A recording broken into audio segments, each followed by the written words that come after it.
and thank you for joining this Asia Pacific Leadership Network webinar discussing challenges and opportunities for the US and Southeast Asian states in building stability in the Asia Pacific. This paper and webinar is part of our broader Asia Dialogue and China-US Relations project, and I encourage you to look at our project page and engage with us on this ongoing work. I'm Frank O'Donnell, moderator for this event, and I'm a senior research advisor at APLN. And we're here to discuss a thought-provoking paper on these topics that we recently published by Ambassador Piper Campbell, whose distinguished diplomatic career culminated in serving as US ambassador to ASEAN from June to December 2018. And she is now chair of the Department of Foreign Policy and Global Security and the School of International Service at American University. And I'm thrilled that we have just in general, just a truly all-star group of close Southeast Asia watchers here for this discussion today. We first have Elena Noor, who is Senior Fellow in the Asia Program at the Carnegie Endowment for International Peace. And we have Dr. Prashant Parameswaran, who's the founder of the must-read ASEAN Wonk newsletter and a fellow in the Asia program of the Wilson Center. So in terms of the structure of today's event, we'll first go to Piper, who will discuss some of the key analysis, findings, and recommendations from her paper before moving to a moderated Q&A with our panel. And toward the end, we'll take some questions from our online attendees. So please do drop those in the Zoom chat box. So with that, I'm happy to turn over to Piper. Thank you, Frank, and thank you to APLN for asking me to contribute to this project. I also want to say how honored I am to have the chance to participate in a webinar with Elena and Prashant, both people who I admire and regularly read, and that I'm so delighted as well to have some of the students from AU, from the ASEAN and Indo-Pacific Studies Initiative here at AU participating in the talk. So I was asked to think about how the US contributes to regional stability in the Asia Pacific. And when I got that seemingly simple prompt, I had to think about a number of issues and kind of do some definition and thinking in my mind. The first of which was, is this Asia Pacific the same as the Indo-Pacific? And does it matter? And my answers to those two questions were no. The Asia Pacific is not the same as the Indo-Pacific. And yes, it does matter. And therefore, as I was sort of re-characterizing the prompt in order to write the report, I really chose to focus more on Southeast Asia, but to recognize that Southeast Asia today exists within two overlapping broader concepts. The first would be the US-favored Indo-Pacific, which importantly incorporates India and arguably is more maritime focused than Asia Pacific, which I would argue is less well defined. Other folks at the Asia Pacific Leadership Network might not agree with that. But I think when we refer to the Asia Pacific, it can be unclear whether we have kind of an APEC Asia Pacific in mind, going all the way from Brazil and other North and South American countries on the Pacific coast, or whether we're thinking about something that's closer to the Asia for Asians idea, or even something closer to a Pacific-focused Asia Pacific, something closer to the partners of the Blue Pacific. And so when we talk about this region of the world, I think it's important. I think the words we use to describe the region are important. And I'll start out by saying, as I was thinking about this report, I was thinking primarily about Southeast Asia, but Southeast Asia, again, existing within this broader, the countries of Southeast Asia existing within these broader formats. I also thought about, can a country, in this case, the United States, both contribute to stability and be a source of tension and instability? And my answer to that question is, again, yes. And I think it's important to acknowledge that the United States has both consistently over time been an important contributor to stability in the Asia Pacific and the Indo-Pacific. And yet at the same time, and I'll obviously speak about this more, and I imagine it's going to be one of the themes in a way of the panel, but US-China competition is certainly one of the major sources of tension or instability in the region. Also, my other thing the other question that really sort of animated me was, how has US thinking about its role and responsibilities related to regional stability changed? And my answer there is US thinking about its role has changed quite a bit.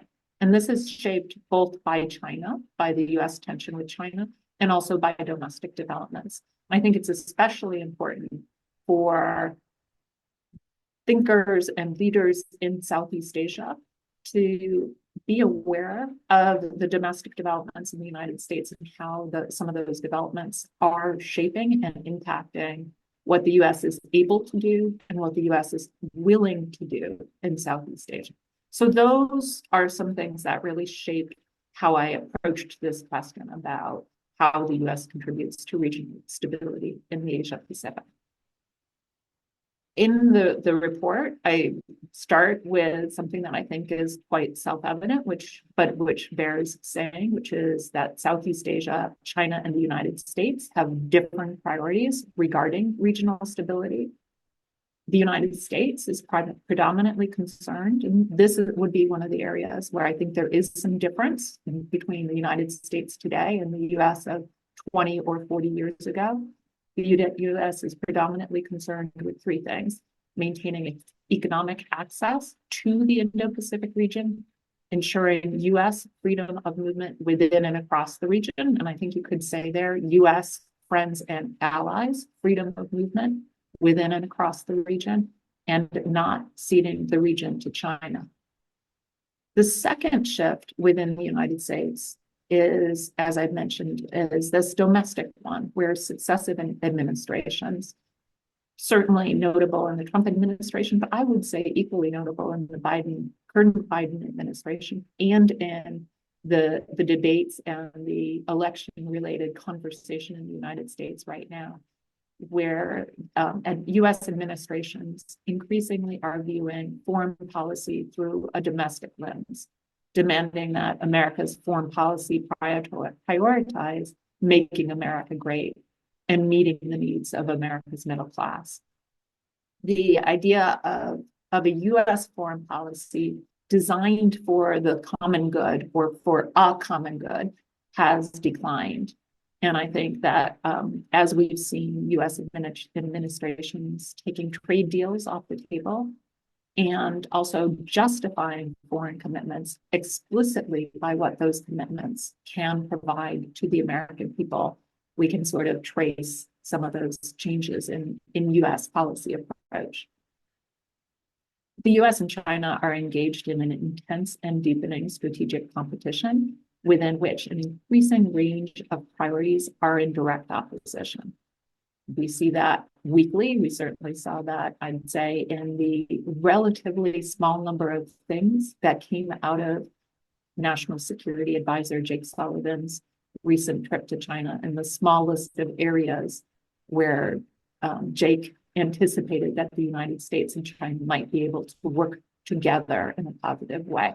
The areas for cooperation are narrowing. The areas of competition are increasing. And that means that's an interesting dynamic that creates an interesting dynamic for the countries of Southeast Asia as they think and discuss and strategize about how they navigate US-China competition. Right? I am a real fan of Malaysian scholar Chen Chui Kwek's work. And I'm just going to quote, as I did in the report, quote something that he said, because he says this so much better than I would. And Chen Chui Kwek hypothesizes that enabling Southeast Asian states to hedge is good for all powers. Southeast Asian hedging means that no state wants to side with one power against another. This helps ensure ASEAN neutrality, maintains Southeast Asian autonomy, and prevents regional polarization, keeping the space for countries of diverse interests to continue forging inclusive, region-wide cooperation. And here's to my mind, the most important part of this quote. This is not an ideal situation for any of the giants, but precisely because this is not the best scenario for any of the rivaling powers, it is the next best scenario for all under the current circumstances. And so after sort of trying to set the table with my thinking about the US approach to regional stability, what is the region? What does regional stability mean? I really focus in the report on this idea of the next best scenario. How do we figure out what that next best scenario is? Who should be the cheerleaders for this idea that neither the United States nor China are going to meet all of their interests, but that there is a scenario that perhaps allows multiple parties to meet some minimally acceptable set of conditions. So the recommendations in my report are divided, and I need to be very clear that I am not a China scholar. I look at Southeast Asia, I look at the United States. I would very humbly say and I want to stress, I did not make any recommendations as to Chinese actions because I don't feel that I'm equipped to. But obviously, that's a third piece of this puzzle that clearly needs to be addressed. So my recommendations were for the countries of Southeast Asia and for the United States. For the countries of Southeast Asia, I would love to see them sort of adopting this kind of framework that I've put forward, which is examining in a really clear-eyed way US and Chinese goals for the region, and perhaps a bit being more direct in terms of how they ask the United States and China what US and Chinese goals for the region are. One of the aspects of this APLN project, which was the most enjoyable, was a conference APLN hosted in Jakarta as part of the project, where countries of Southeast Asia actually had the opportunities, or the academics from Southeast Asia had the opportunities to speak with me and other individuals from the United States, as well as academics from China, and to call out some of where they see differences between what the United States and China says and what the United States and China do, and to really try to drill down a bit in terms of understanding what US and Chinese goals and interests in the region are. I think that's an extremely important conversation which needs to continue. And I would say, as part of that, I would like to see Southeast Asian countries following more the path that I would say that the Philippines has, which is calling out incongruities, especially between Chinese actions and Chinese statements, which are, I would say, extremely problematic. Southeast Asian countries, as part of this, also need to find new ways to communicate to US officials their worries of abandonment and being forced to choose sides. We have certainly seen some communications, but those are primarily in the executive branch to executive branch. And given that so much of the evolution in US policy is related to the domestic side, I would like to see Southeast Asian countries thinking more strategically about how to engage, especially the US legislative branch. I also advocate that ASEAN member states should strengthen the Southeast Asian countries, should strengthen their work within the ASEAN context towards ASEAN's own goals. Nobody's going to care about Southeast Asia more than the countries of Southeast Asia. And so they need to be leaders, to show leadership. And I'm confident that we will see that, for example, as Malaysia becomes chair of ASEAN next year and works, among other things, to develop a new vision statement, a long-term vision statement for ASEAN, right? It's an important time for ASEAN to advocate for the regional interests of Southeast Asia. As far as the United States, one of my recommendations is that the US government, as the US government competes with China for influence, it should avoid self-inflicted wounds. I certainly know both from my time in government, but now my new perch sitting outside of government and critiquing it, there are actions and things that I've seen the US government take where I kind of go, oh, we didn't need to do that. And so I'd like to see, so I certainly hope that the next administration will listen to Southeast Asian experts, listen to Southeast Asians, and think about how to design the smartest and most effective policy possible. Personally, I like the idea of a lattice work, but I think that most people don't really know what a lattice work is or what it means. And I believe the United States can do a much better job of explaining the logic of its policy, explaining how the different pieces, the different actions come together into something that is stronger. It's not just an idea, it's something that needs to be really made real. And I don't think that's fully happened yet. I worry that some of the many groupings that have occurred at times seem overlapping, competitive, confusing. So I was speaking just this week with a Southeast Asia diplomat and asked what they thought of the outcomes of the Quad meeting, which had occurred over the weekend in Delaware. And there's still, a bit of lack of confidence in terms of how do some of those new and evolving groupings, how do they map onto the already kind of complex patchwork that we see in the region.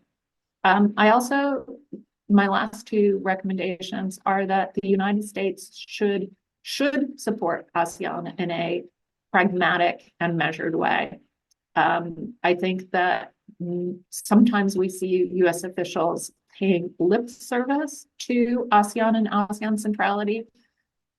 I am certainly fully aware of the challenges of working within the ASEAN context and fully aware of how slowly ASEAN works and how often it can be frustrating. But I think there are some areas where ASEAN deserves credit, and ASEAN is doing really interesting things, for example, in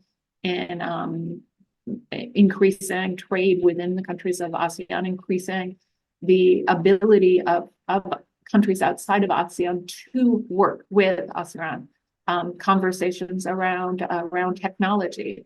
And I would very much like to see the United States fully engaged with ASEAN mechanisms in those many areas.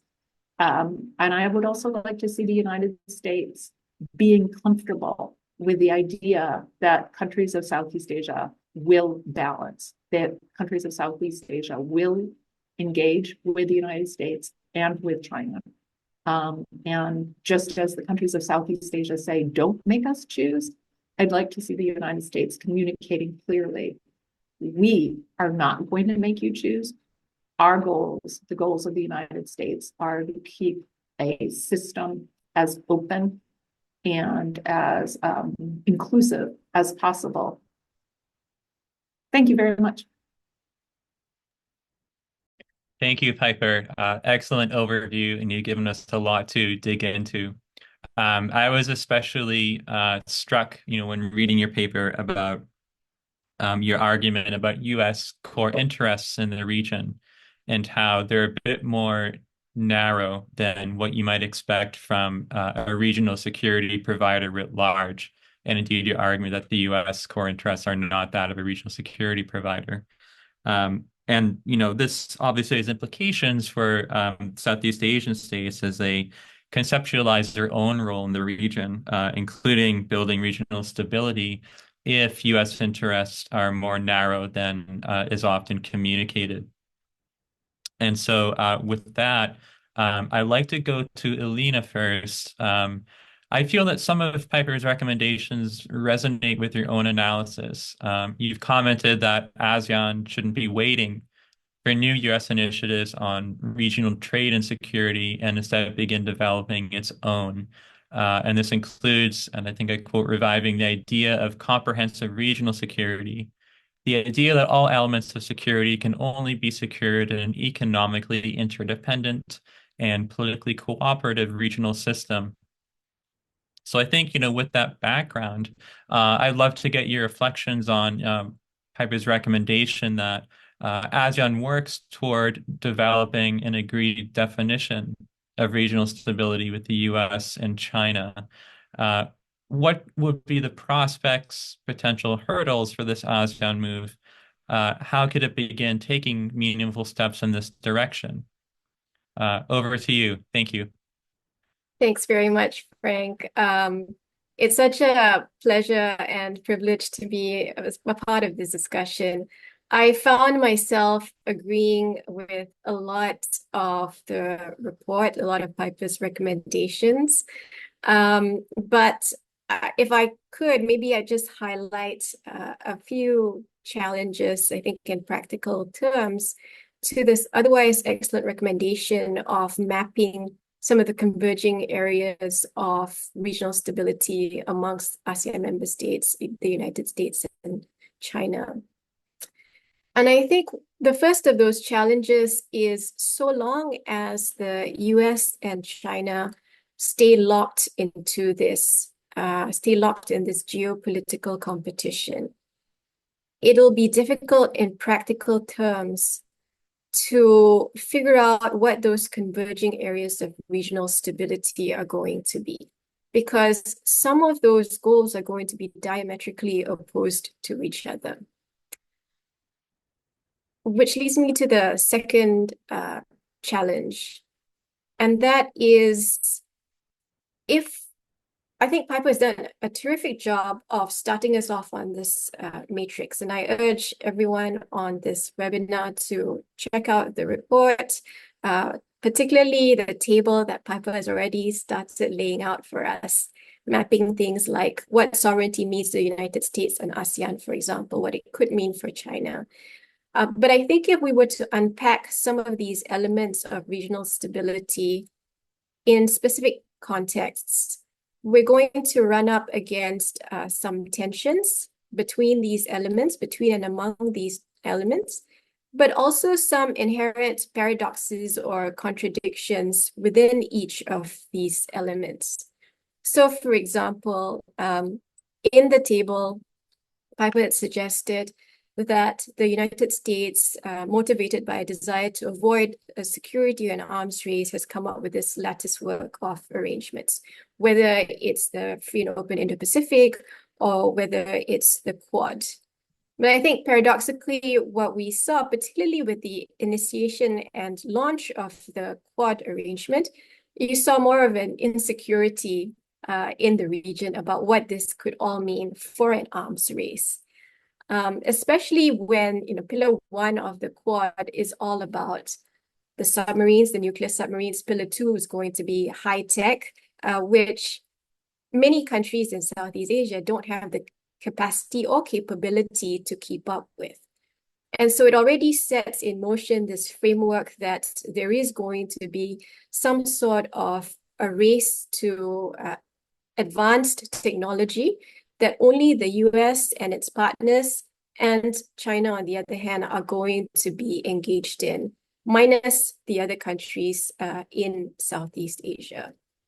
And so that leads me to sort of my third identified challenge. I think the more we scrutinize each of these components, we're also going to realize that some of these elements and their meanings have changed over time.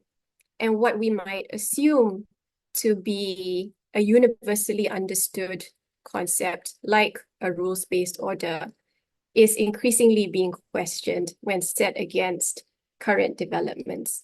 But also, I think we were to take a longer historical trajectory, they've always sort of been questioned. And I think this is going to be more acute and more apparent in the coming years, particularly as Southeast Asian countries become more vocal and trying to express their own agency, but trying to also change some of those understood elements of what constitutes a rules-based order as loosely understood. And I think Gaza And what's going on in Lebanon right now is a particularly striking example of this commitment to a so-called rules-based order, how that sits alongside, and I would argue very awkwardly alongside, an international legal framework that smaller states are more inclined to commit themselves to, rather than an increasingly abstract notion, an order that privileges only a few. And I'll end my comments with my agreement with Piper's recommendation that ASEAN countries should focus on their priorities within the ASEAN framework. I think, to ASEAN's credit, undervalued credit, the region has done quite a lot, particularly in the economic community. And thank you, Frank, for bringing up the reference to comprehensive security. This was in vogue maybe about 20 years ago, 10 years ago. It's sort of lost a bit of footing. But I think if we were to refocus within ASEAN, priorities on this mantra that we keep hearing, a people-oriented or people-centered ASEAN, in more concrete terms, then I think we can start to ground ourselves in the region on some very practical issues. And a lot of this effort is, as I mentioned, currently being undertaken within the economic pillar. For example, the local currency transaction initiative that's been initiated, particularly, I think, over the last week or so between Malaysia and Cambodia with the QR code payment that's going to be facilitated across borders. And this, in practical terms, works for micro, small, medium enterprises in Southeast Asia, which constitute the largest group of enterprises in the region. And so it has real benefits for people on the ground, for users of this technology, but also for entrepreneurs. What this means in other areas, in tech, for example, or even in the political security realm, is still a work in progress. And I think that's work in progress and needs to be re-energized within ASEAN. So I'll stop there.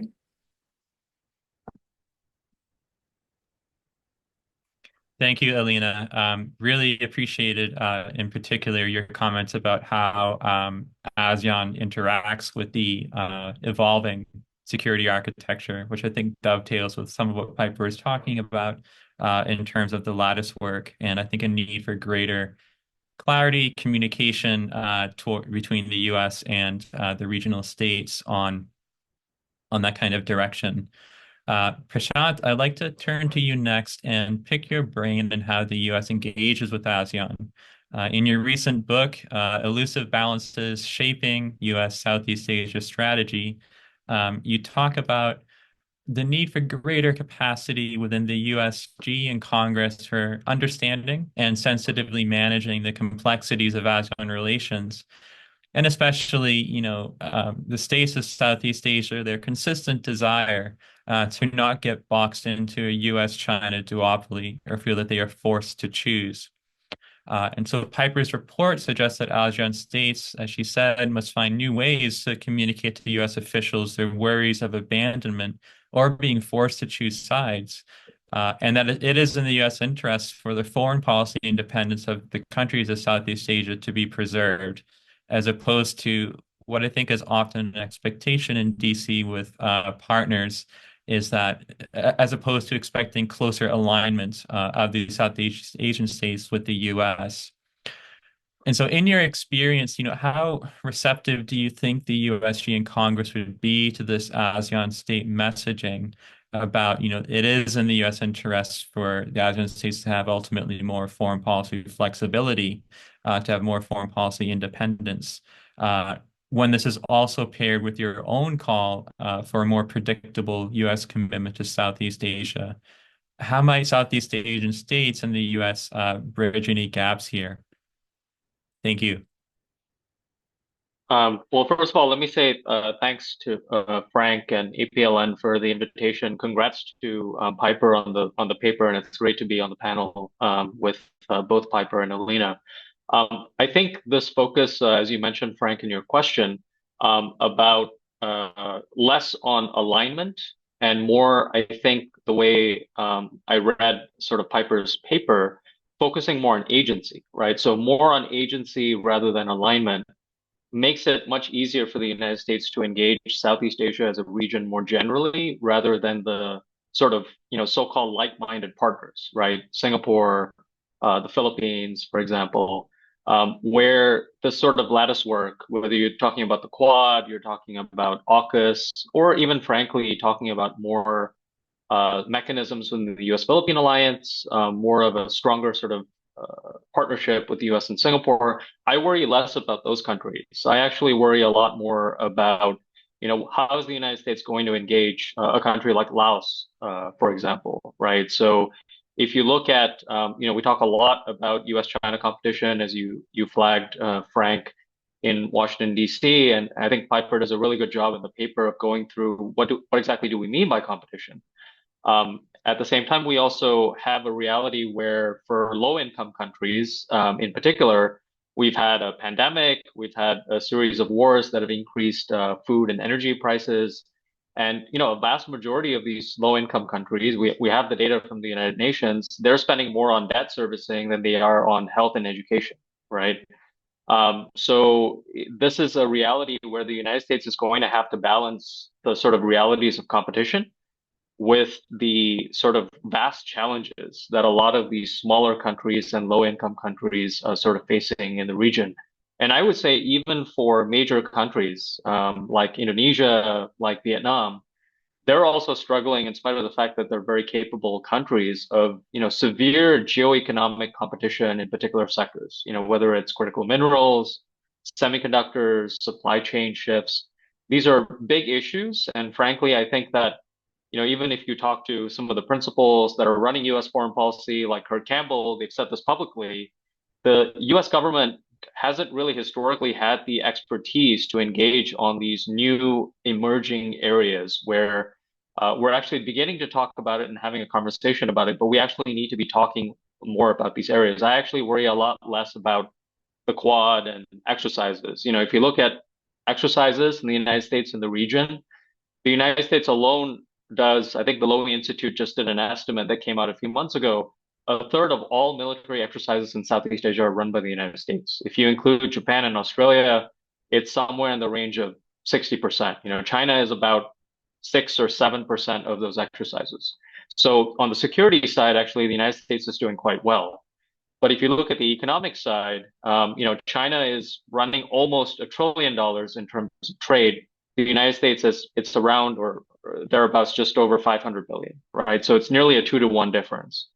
The US used to have an advantage when it comes to private investment. So if you look at the stocks, it's about a 2-to-1 ratio to the United States. But if you look at some of the data that the Lowy Institute has recently released, China is about 200 billion in the past decade in terms of new investments in Southeast Asia. The United States is about 150 billion, right? And we're not even talking about the quality of investments, the type of investments, whether you're looking at critical minerals, electric vehicles, high-speed rail, where China has really hit the accelerator in terms of those investments. Now, obviously, we can have a conversation about the quality of those investments, whether they're actually benefiting the people of Southeast Asia, which Jolina flagged correctly about a sort of people-centric community.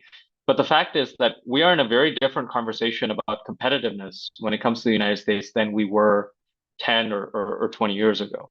Now, what does that mean for the United States? Going back to the point that I stressed, which I think Piper does a really good job of mentioning in the report, focusing more on agency rather than alignment, right? So what you want to be doing is we hear a lot in some circles in Washington, D.C. about, the U.S. really needs to focus on swing states in the region, right? So really, we don't really need to care about these countries like Laos or Myanmar or Brunei. These are very small, inconsequential countries. Really need to care about just a few countries like Indonesia and Vietnam, which are kind of in the middle of U.S.-China competition. They're not close to the United States like the Philippines is, or close to China as Laos is perceived to be. We just really need to focus on just 2 or 3 countries in our strategy. And I think that really is missing a lot of the opportunities for U.S. policy and missing a lot of the regional realities. I think we would be much better served in terms of a strategy of bounded competition, So defining exactly what are we competing over and where do our interests align with Southeast Asian countries. And I think actually, I did a report for the Wilson Center a few months ago, which Piper was kind enough to flag in the report. And I visited 10 of the 11 Southeast Asian countries, all except Myanmar, given the situation there. And I think I actually see a lot of receptivity in these Southeast Asian countries for sort of understanding competition as happening in just a few key sectors strategically. So whether it's emerging technologies, artificial intelligence, telecommunications, that's a very different conversation from China opening a retail store in Indonesia, right? So we need to be very clear, first of all, as to what exactly we're competing over. I think the second thing we need to be clear about is if we are engaged with China in a global competition, including in Southeast Asia, where are US strengths and where are US limitations? And, if China is going to build a high-speed rail project that benefits the people of Southeast Asia and the United States is not in the business of offering high-speed rail technology, we need to be very clear about what that means for US interests. But when the United States, is leading in artificial intelligence or has solutions to offer on the telecommunication space, then we should be offering those affirmative visions, not simply telling Southeast Asian countries that they cannot do X or Y or Z. Affirmative actions, pay a lot more dividends than sort of actions about telling a Southeast Asian country not to do X or not to do Y or not to do Z. And I think that's going to be something that's going to be really important for U.S. policy. I would say that the third thing is, what Alina mentioned about the fact that, there are a lot of these global issues that we're facing today. I mentioned the pandemic, but also the Gaza war, for example, in the Middle East, the Ukraine war, and what that did to food and energy prices. These are challenges that a lot of these Southeast Asian countries are dealing with simultaneously, even as we talk about geopolitics. So for me, the Indo-Pacific vision, it's a very interesting way of talking about an affirmative action plan for the United States. But frankly, in most of Southeast Asia, there's still a lot of skepticism about what this Indo-Pacific notion means. It's seen as a very high-level geopolitical concept, but it's not sort of tied to very tangible challenges and issues that countries are facing. So how do we benefit people in terms of pulling them out of poverty? How do we bridge digital divides that have sort of exacerbated during the pandemic? How do we think about supply chains? So even in the free and open Indo-Pacific, which the Biden administration has, deserves a lot of credit for building out, I do think there is a bit of a gap between that geopolitical set of challenges with the very key and basic geoeconomic challenges that the countries of Southeast Asia are facing, particularly the countries that are quote unquote less like-minded, right? It's always easier to talk to people who you already agree with, but how do we actually bridge and find alignment with countries that actually have very different interests and objectives and visions than the United States does? I think that's going to be a key challenge moving forward. Thank you, Prashant. You and Alina have both made a number of excellent points, and so I'd like to return the floor to Piper to respond to some of the points made by them both, and then we'll move on to the upcoming East Asia Summit. So over to you, Piper. I worry that this could be a very long response, so I'm actually going to make myself limit it to just 4 points because I'm in such active agreement with almost everything that Alina and Prashant said. I think that, so Prashant ended talking about a geopolitical framing and a geoeconomic framing. And I think that I'm not sure that geoeconomic is exactly the right term because there are a wider range of issues in that space, right? Including climate change, including energy. But I think that one of the interesting ways to move forward from where we are is to ask about to try to be clearer in defining some of those areas. As Prashant said, and as Alina said, these, in many ways, these are the people-to-people things. These are the issues that leaders of countries wake up in the morning thinking about and go to bed thinking about. And I believe that the United States can engage with the countries of Southeast Asia in conversation on many of these areas. How do you use advanced technologies to serve the interests of people, to address some of these evolving areas? How do you harness public sector and private sector engagement in energy, et cetera? And in part, the suggestion of finding the ways, as Alina talked about, there's elements of areas of convergence, areas of divergence, and areas of competition, but sort of trying to have more of a conversation about which elements exist in which of those areas, I think is exactly what we're talking about here.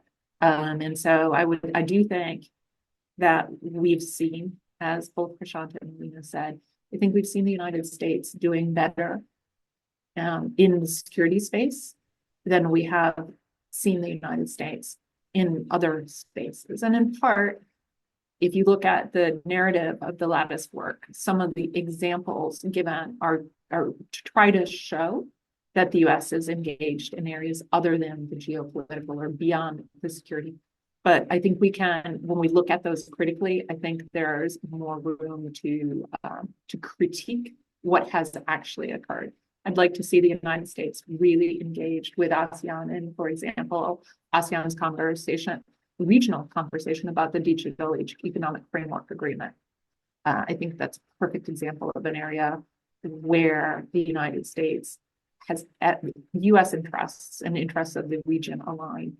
And I think it's important, as all three of us have, to talk about alignment of interests, to shift away a bit from kind of an academic conversation about is somebody hedging or is somebody bandwagoning, but to recognize that every country sets its strategy based on its interests and its belief on where its interests. I can tell you, when I was in the US government, I was never in a conversation where somebody said, well, our strategy at this point should be one of hedging. Instead, it was, here's our objective, here's where we're trying to go, and here are the steps that we're going to take. So I think a conversation more around alignment of interests and a closer and more critical set of thinking around where those interests align is the way I'd like to see things move forward.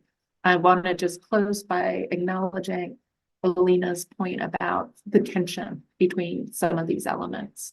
Absolutely.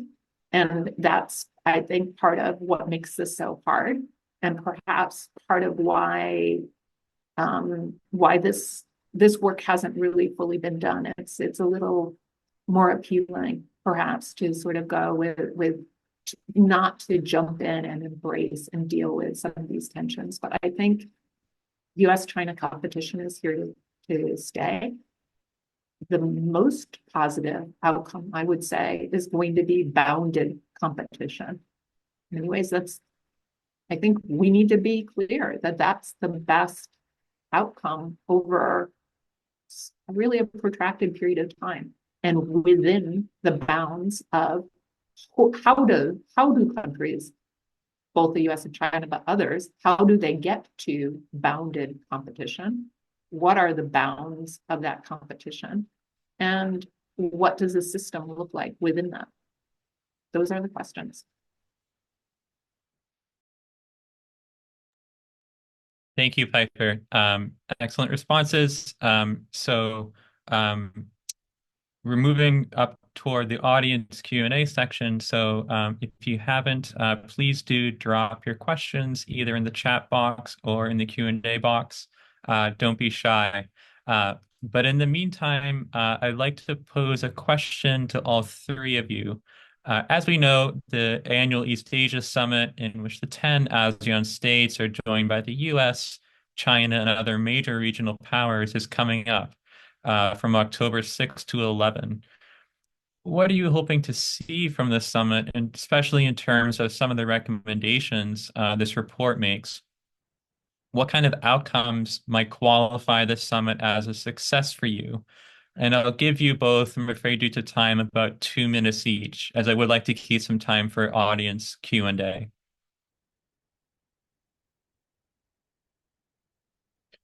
And whoever wants to go first, raise your hand.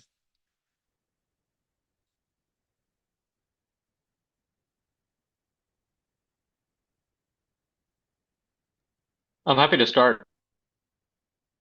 I think ideally going off of the paper and Piper's suggestions earlier, her comment about how the United States can actually work with Southeast Asian countries on these very specific issues.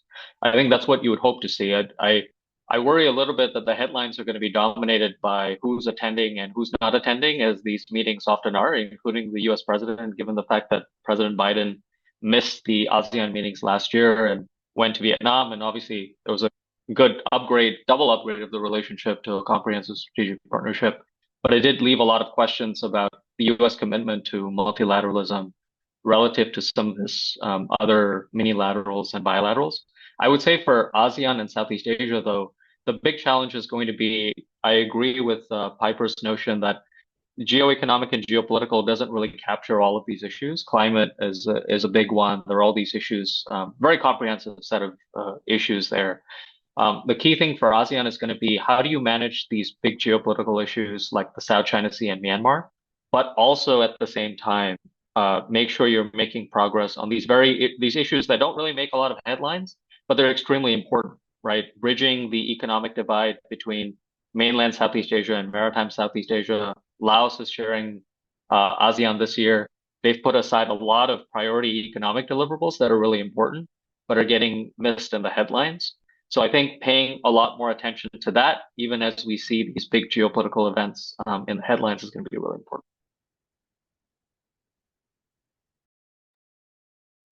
I can go next, but I should correct myself. And I had, when talking about the Quad, I meant really AUKUS in talking about pillars 1 and 2. I blame it on my jet lag and the time that it is right here now. It's a bit late. But anyway, my aspirations for the upcoming East Asia Summit are a bit, maybe a lot more modest, because really I prefer to see some pretty drastic changes within ASEAN.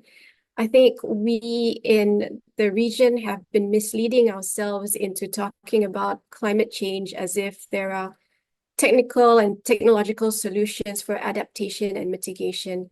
But we haven't done enough self-reflection about some of the inherent contradictions when we're talking about how to advance a digital economy and how those goals sit, again, very uncomfortably with some of the climate change goals. For example, the region wants to be this data center hub. It's keen on attracting investment, particularly from the United States, as well as other places, to set up all these data centers. Now, we know that data centers are hugely resource intensive, not just in terms of energy, but also in terms of water. And we haven't had those tough discussions within ourselves in the region, but also with partners like the United States. So there's a bit of a cognitive dissonance in what is going on in the economic realm versus what is going on in the climate space realm, which cuts across all 3 pillars of ASEAN, but doesn't get enough or sufficient treatment that it really should. So I'm going to focus on sort of the headlines. So I will consider this East Asia Summit a success if there is something in the chair's statement about the countries of Southeast Asia expressing concern about Chinese behavior in the South China Sea. I will consider this East Asia Summit a success if there is a headline on the substance of the East Asia East Asia Summit, as opposed to attention being on who comes and who doesn't.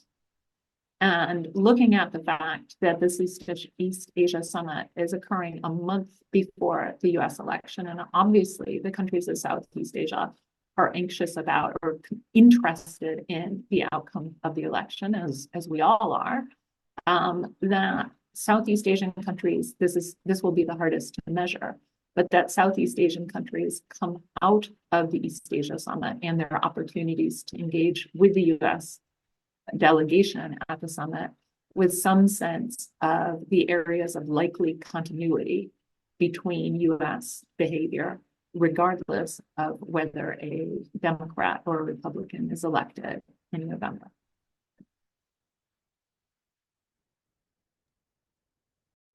Thank you each. So while we wait for audience questions, I have a question of my own using moderator's privilege for Prashant and Alina.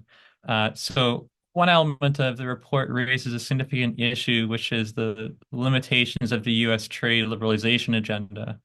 And this is, of course, not only confined to ASEAN, as the U.S. is now much more interested in securitizing trade than liberalizing it.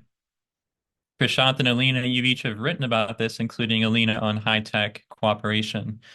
And so what key recommendations would you have for the next U.S. administration in demonstrating some potential moderation of this approach, especially as it runs up against the ASEAN preference that of states to not get locked into a choice of one or the other rival bipolar trade blocs?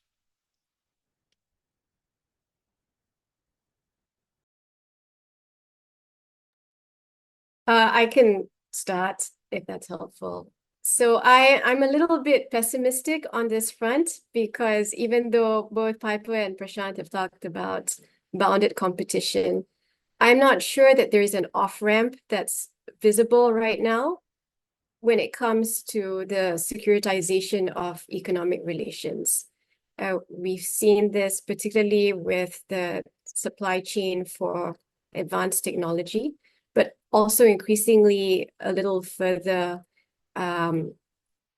downstream, if you will, to even, chips. And I think this supply chain disruption, in a sense, is going to affect many Southeast Asian countries.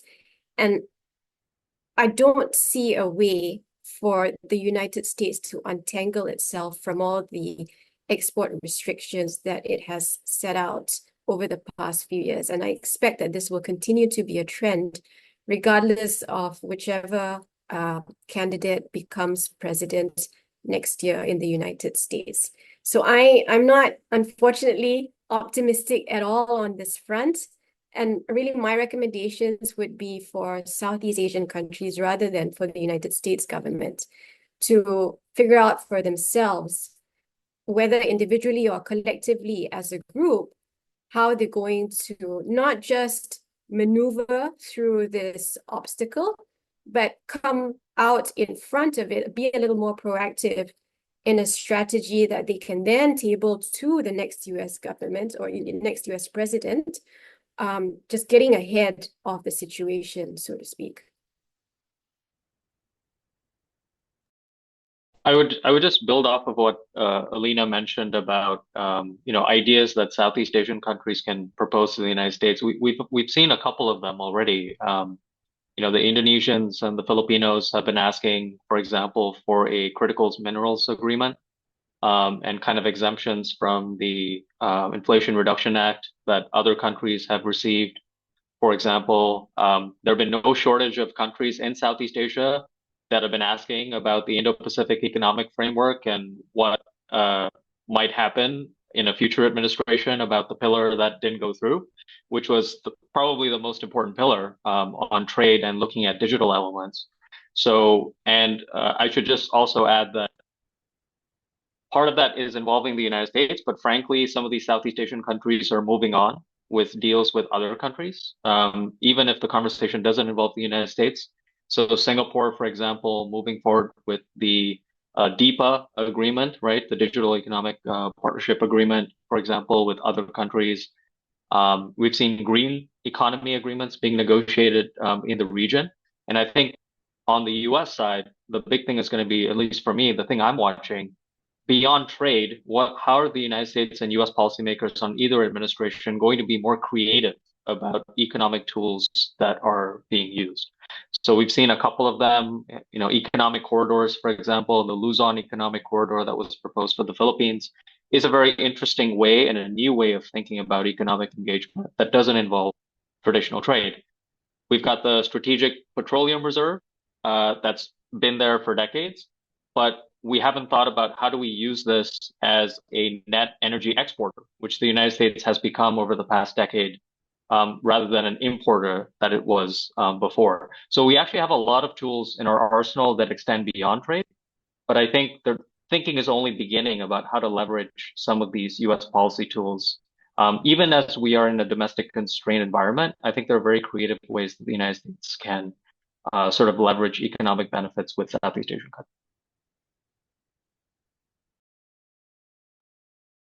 Thank you. We are running short on time, but we have one audience question I'd like to put to you. With the upcoming East Asia Summit, what are some outcomes that you'd like to hopefully see regarding the South China Sea issue? Piper, I believe you briefly touched on this in your previous response, so feel free to elaborate on that.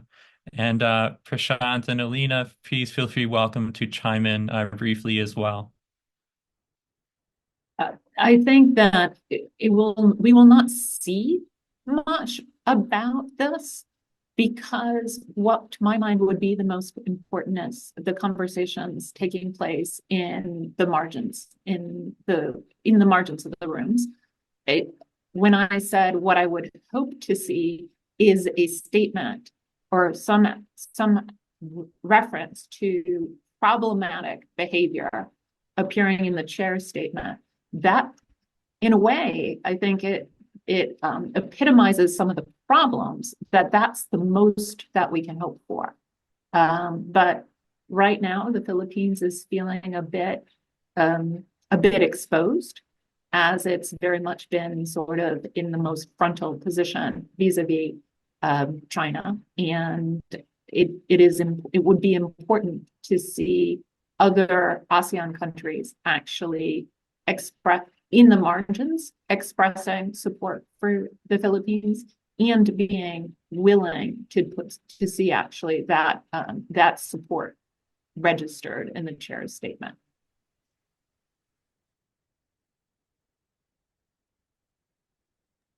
I would just quickly add to that and just say, I think it's important what Piper said about, countries sort of coming together around this issue because it's not going away. If you look at the next two chairmanships, you're going to have Malaysia chairing ASEAN next year, and the Philippines is going to chair thereafter. And both of them are two of the four main claimants in the South China Sea. And I think for the US as well, the commitment stakes are large. I think there are perceptions in the region, for example, that during the first phase of China's assertiveness in the 2010s, the US tried to mediate some of the issues with respect to Scarborough Shoal. That agreement fell apart. The Philippines lost out.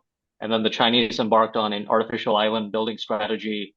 And the United States, after debates in the Obama administration, which were very tough debates, I think there were perceptions among some in the region that the US response wasn't as strong. And so I think the stakes are very high for both Southeast Asia and also for the United States. I'll just also add very briefly, I think it would be good to have a firm statement on the South China Sea. I don't expect that there will be explicit support for the Philippines' actions right now. It's so-called Transparency Initiative, simply because there is an agreement among Southeast Asian claimant states that that is the best way forward for their own interests. And I think for a number of countries, even those who are not claimants in the South China Sea dispute, there doesn't seem to be an end goal to this transparency initiative. And so that lack of clarity is part of what is, I think, limiting explicit support coming out from neighboring claimants in Southeast Asia.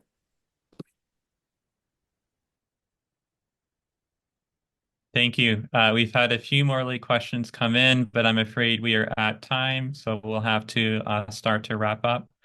So I and the APLN would like to thank firstly Piper for this excellent thought-provoking report, our panelists, Selena and Prashant, for their time and insights today, and also the Carnegie Corporation of New York for their support of the APLN project.